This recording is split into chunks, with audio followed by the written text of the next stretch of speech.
So in this video I will show you how to configure a bash terminal in Ubuntu to show the git branch name you are working on. So here in this git project I am right now working on the main branch, but the bash prompt does not show the branch name I am working on. So we will configure that now.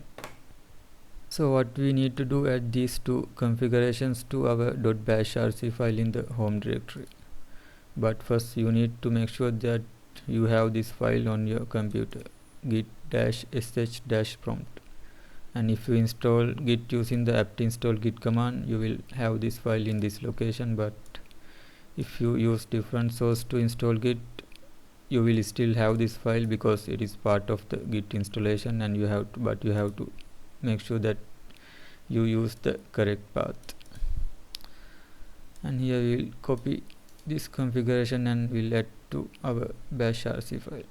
So first we will cd into our home directory by running the command cd without any options.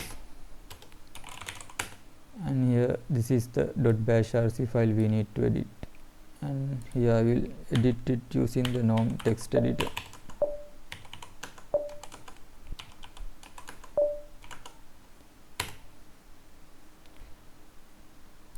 And we will add the configuration at the end.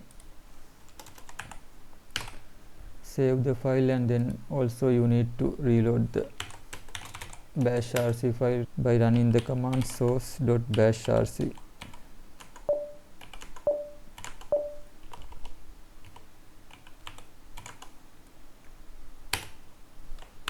And now if we go to our git project, we should have branch name in the prompt.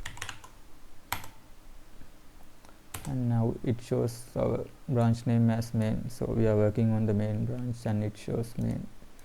And if we change to a different branch, let's create a new branch called feature.